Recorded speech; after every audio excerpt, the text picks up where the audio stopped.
Hello people, view from Mr.Who Reviews.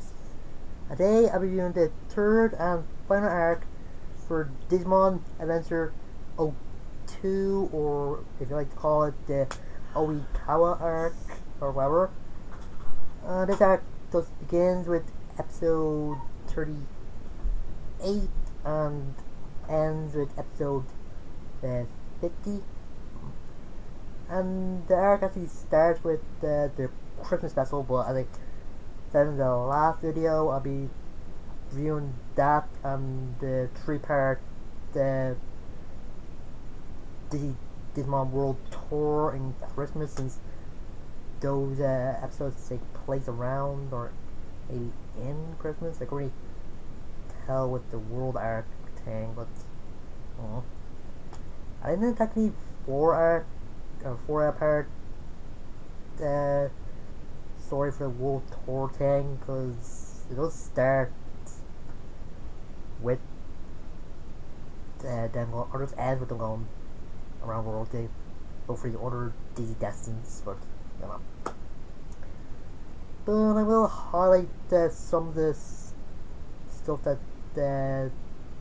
was important, that like Jedi come back in his young Obi-Wan Kenobi form and explain that he's been trying to keep the digital world secret from the government and that, but that still doesn't explain why some of the characters didn't know about the digital world. But and let's see, he gets some from a Zulon Mon that lets the older Digimon develop their ultimate and mega form, and the Pyudramon is able to develop into his mega form as well. Imperial Ultramon, I think his name. I don't know. I forget. When the other kids get back, Candace has a dream or memory of him and him and Wormon in the Dizzle world desert, and there's something that gets embedded to his neck, or into his neck. I always say embedded. Turned out he wasn't alone, because turned out Rio was there. And I'll get a little bit into Rio in this, since he's a bit bigger character in Tamers, but Rio was originally a character in a Digimon a game on some sort of game system, I forget which. He's like the player character, and Ken was one of the NPCs in the game. So that means that the game and the anime are connected. I don't know. Anyway, after Ken did die, I never saw Rio again. I'll probably get more into Rio in the part that is in Tamers, but whatever. I mean, in the morning, the Digimon was hear about these missing kids, because it turned out when the Digimon were going off on a world tour, Mummymon and Arukenimon were actually taking some kids. Yes, and it turned out they have a boss named Yu-Gi-Oh! Oikawa. And also turned out that he was actually talking to TK's mom as he researching the Haiku Terrace incident from a few years ago.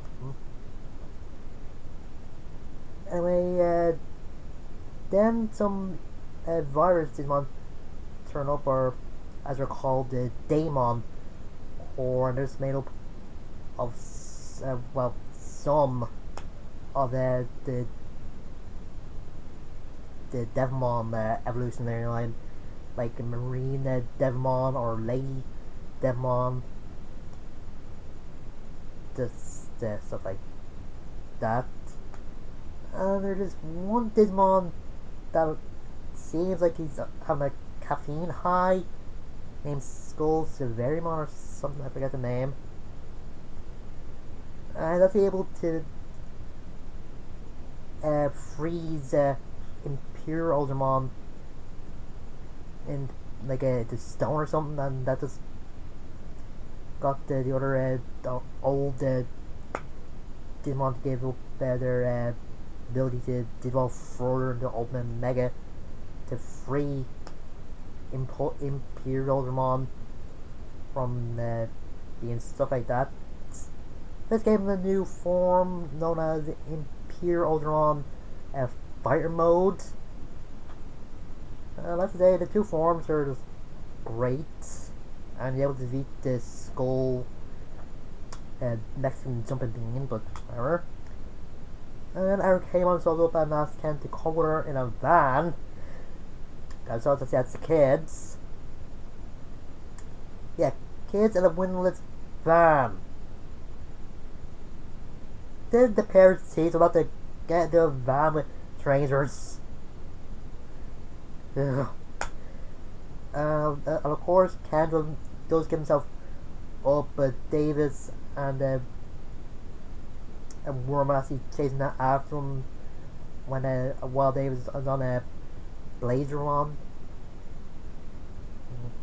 And during this essence, actually split up and take a car from one of those brothers who was introduced in the episode of the last arc when Yoli was in Kyoto. One of the van, Ken does meet Oikawa, and there's just a bit of a creep on with him and when the kids talking and just all the kids. Why you gotta make kids creepy in this? What's the really needed?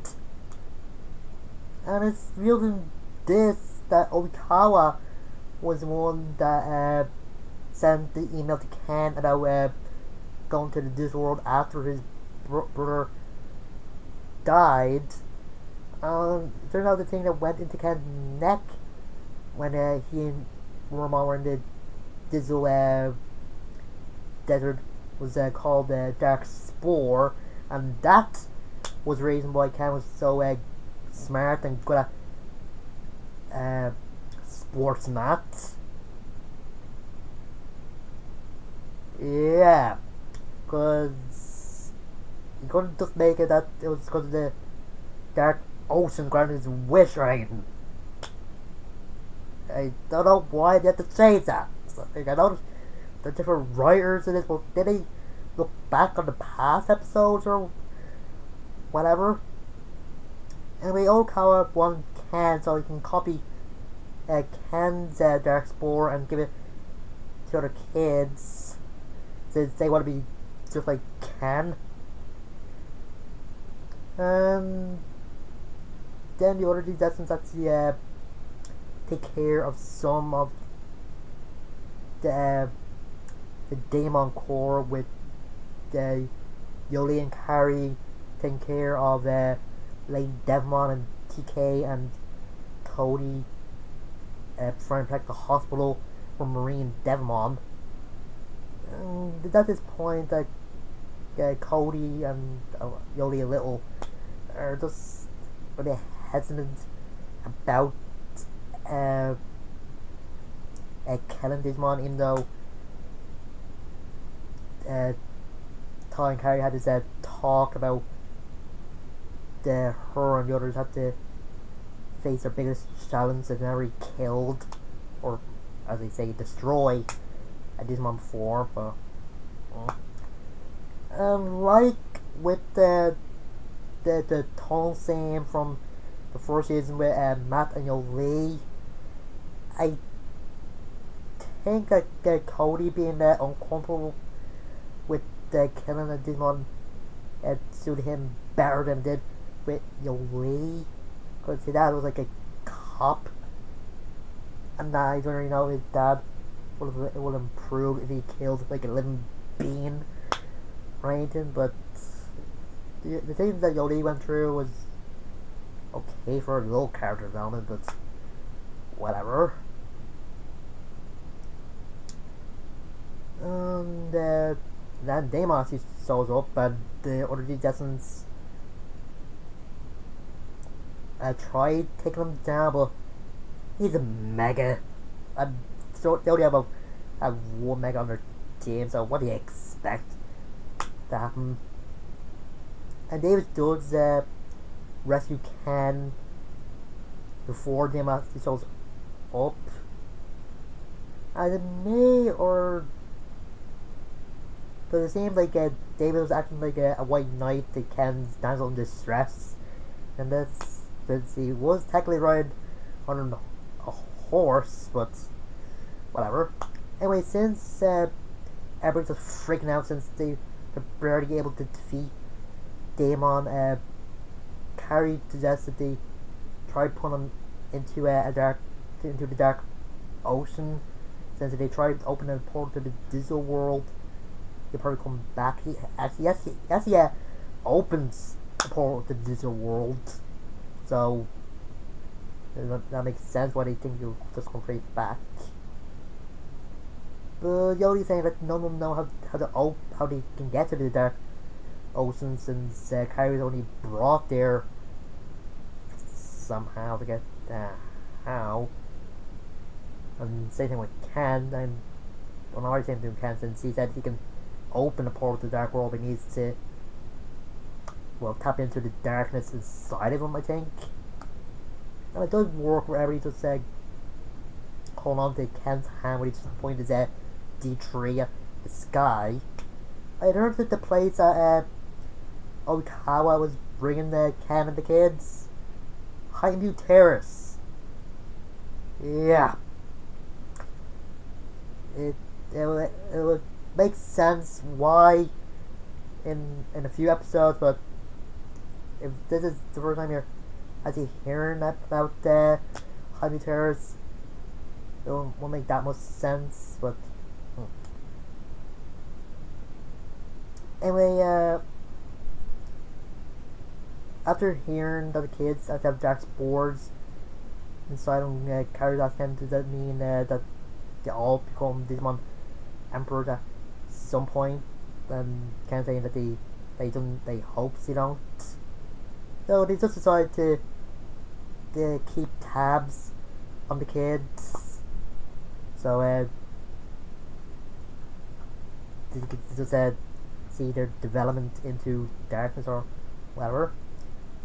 And the next episode, Black War Greymon comes back. And Oikawa just drops that Eric Greymon and Moonmon are actually made from his DNA, and he turned it digital. So technically, Oikawa is the one that made Black War Greymon. So yeah, that's one question. If Eric Greymon and Moonmon are made from his data, or made from his DNA, made his data, I mean, Eric Greymon is basically Oikawa's female side. What would that make Moonmon then? Don't make any sense. I don't know. Black War Greymon is saying that he needs to destroy Oikawa since he doesn't belong in neither real world or digital world. Before you do that, good old War Greymon comes back as well, since as Julon used or gave him some more of his power to Mega Digivolve. While they're fighting, some of the Digimons actually directing traffic. Yeah, see, kids and monsters directing traffic. One of the funniest things ever. Once again, after the fight, Black War Greymon is actually contemplating whether he belongs anywhere or not. And Wormon just mocking him for what he's saying. And I kind of like that Wormon is getting a bit cynical and it's saying it's funny. I don't know why. Oh god. Anyway, he just goes off and saying maybe he could be friends with the other Destined Digimon at some point, but you don't really know. Next episode, the kids are still keeping an eye on the other kids, and Cody actually bumps into Oikawa. When he notices Cody's bag, which has his family name on it, he realizes that Cody's dad was his best friend growing up, and that just gets him to rethink his idea of going to the Digital World at this point. And Cody does ask his grandfather about the dad knowing Oikawa, and his grandfather does hear about, or does find out about Digimon, but already knew about Digimon since Oikawa and Cody's dad used to talk about the place called Digital World. Actually made a snowman of Digimon at one point. There's kind of a good scene where Ken is talking to one of the girls that got infected with the dark spore, and he starts growing a dark flower from her head, because it seems like the dark spore is grown more quickly in her for some reason. And kind of a funny line with one of the dudes that's saying to get away from him, and she's like, "No, this is cool." Every time I see it, I just laugh. That part. It just seems like a bad line to say. Oh my god. I just don't know.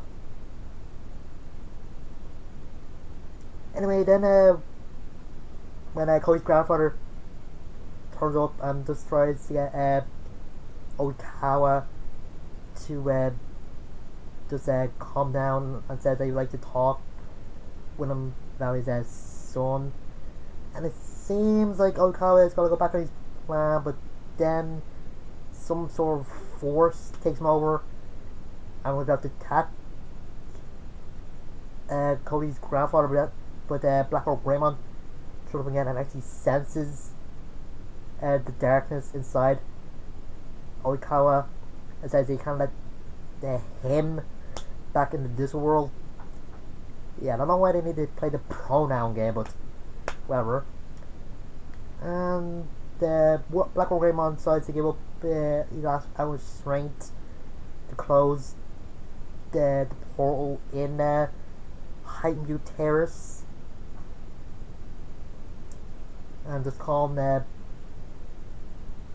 Ogmon and their friends or whatever. And it was a touching scene and a good send-off to the character. Too bad it's ruined by the next episode. Yeah. Because Oikawa brings the kids back to Heightenview Terrace, and the doesn't start shaking everything out.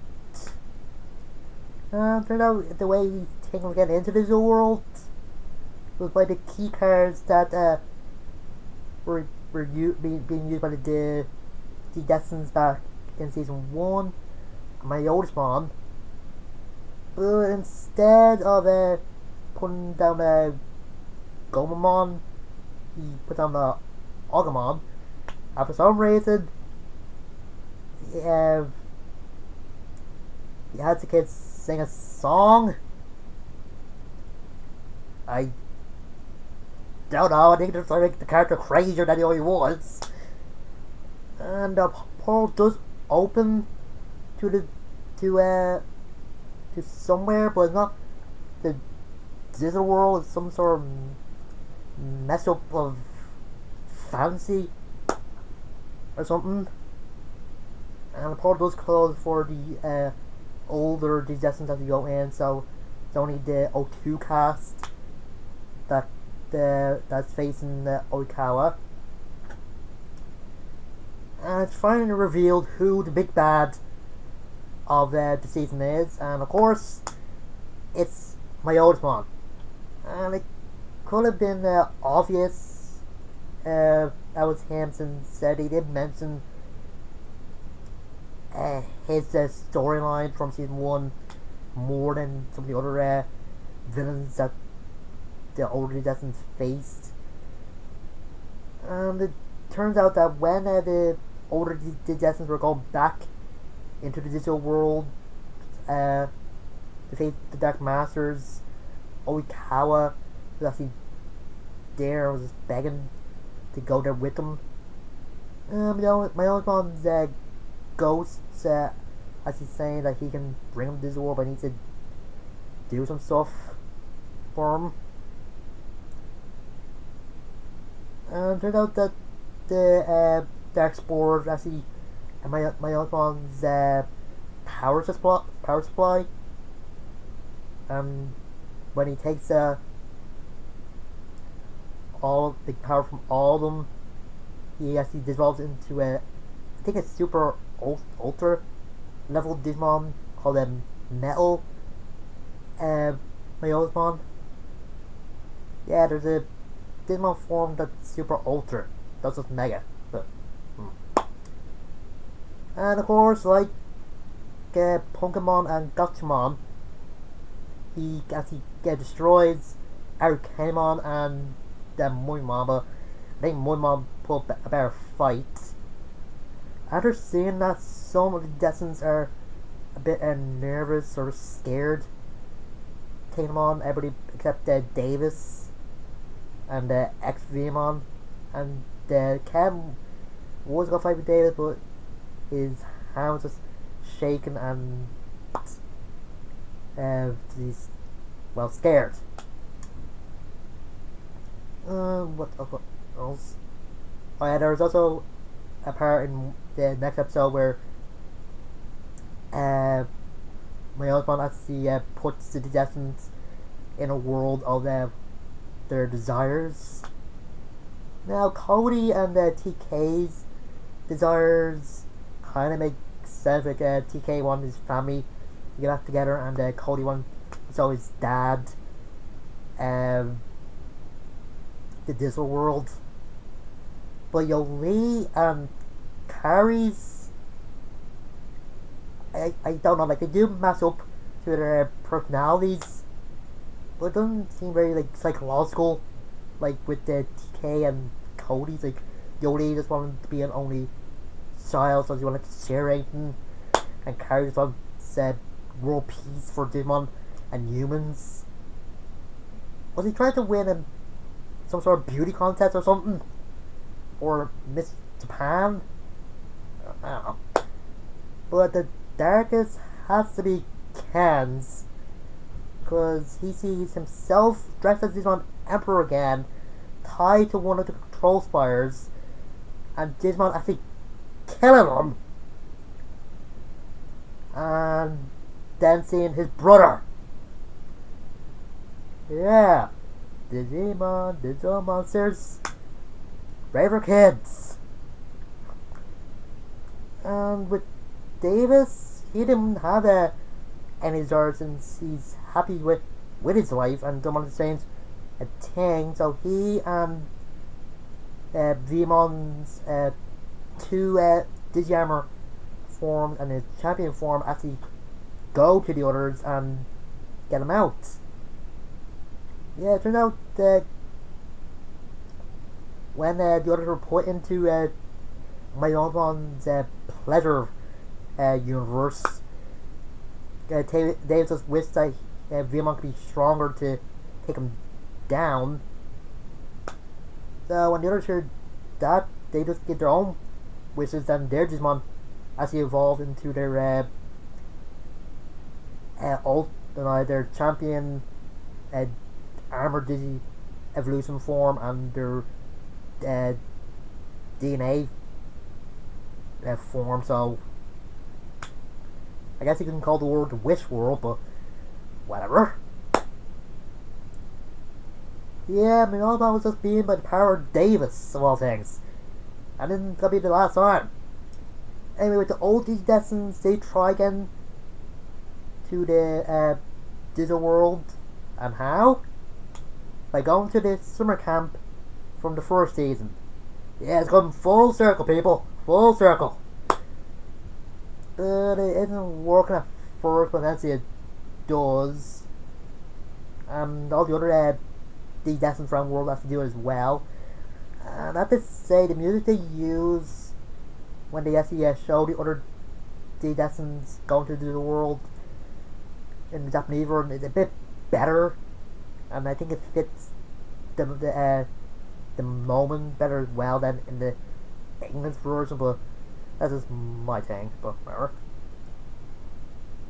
Anyway, they get out of the Wish World and into this world, which looks like it's been through hell, but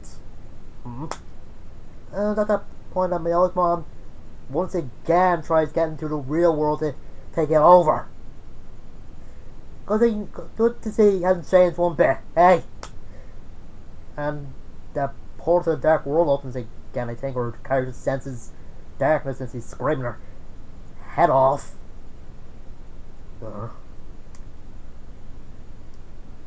And the kids are just infected by their spore, or just being all mopies, just saying, "Oh, I wish I could help, but I can't. I don't have a Digimon."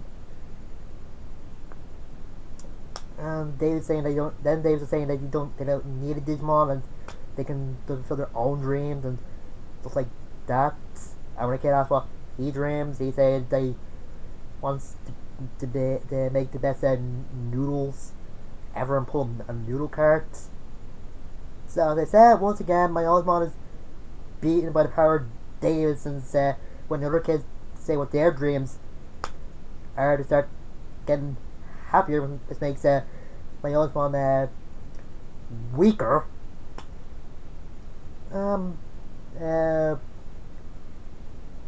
Imperial Dramon actually nearly destroys Mel Osmond with his cannon thing. With the light of the Digivices and the trees,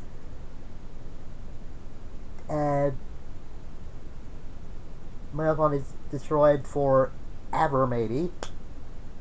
And Jedi just shows up and gives Gothmon her ring back, saying that some of the stuff that happened was because of that, good and bad. I don't know. Before it can end, this old Cody going to Oikawa, because it turned out nobody else, everybody was there. Oh yeah, and it turned out that when the kids accepted, or just said what their dreams are, they got their own Digimon and trays. Yeah. After they were saying that they don't need Digimon to be special, they get Digimon. Why? Why? What was the writers thinking? Were they just trying to be hypocrites or what? Anyway, Cody tried getting Okawa into this world, but his body is too weak, and he sees his partner Digimon again. And then he gives up lots of his life force to make himself into digital butterfly to make the digital world better or something. I don't know. And then it just cuts to an older TK, because it turned out the story is being told about 30 or some years in the future, and yeah, it kind of makes sense in the Japanese version, since there was a narrator to that, and not just one that says the plot, or saying that, oh, how did this Destiny go? This, but now next time in Digimon Monsters or something like that. And then it just goes to the part that a lot of Digimon fans hate, the freaking epilogue and so on, what jobs the Destinies have. I will say that some of the jobs kind of make sense for the kids. Like Carrie being a teacher, since in the scene with the kids saying what their dreams were. He mentions he want to be a kindergarten teacher, and Ty being a diplomat. And finally, cutting that crazy hair, but whatever. And why the hell did Agumon have clothes on? I don't get it. And TK being a writer kinda made sense, and so did Cody being a defense attorney. But David's actually doing a noodle cart thing, and him and Vimon being on Time magazine. What the hell? When was the last time you saw somebody connected to the noodle cart on a Time magazine? And Matt become an astronaut? Why? You didn't have so any interest in becoming an astronaut in the first or even the second season. And how does he go from being in a rock band to being an astronaut? And where did he get a spacesuit for a Gobmon anyway? But not as bad as Sora being a fashion designer. Once again, she didn't show any interest in fashion. Yes, I know kids' interest sort of change when they get older, but they haven't shown the sort of interest in fashion at all. If anything, as Mimi will be the one that's be a fashion designer. But no, she's a TV cook. But whatever. Oh yeah, and Izzy becoming a researcher for Disney World, and Joe being a doctor kind of makes sense. Oh yeah, and Matt and Sora do get together, but they never say who TK and Carrie get together with. Ugh. And Yoli and Ken do get together, with Ken being a detective and Yoli being a stay-at-home mom. So they give jobs to 3 of the original Digidestined, or female Digidestins, but the one female Digidestin from 02, they make a house mom or housewife, whatever. What with some Japanese shows and making women unimportant? I just don't get it. What if one of their kids, what if one of Ken and these kids are like Davis? Does he have an affair with Davis at one point? What were they thinking? Ugh.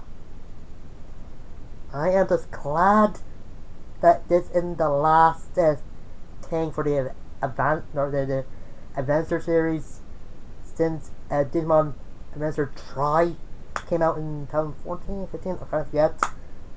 But this being the last thing for the O2 cast, maybe, it's just terrible. Ugh.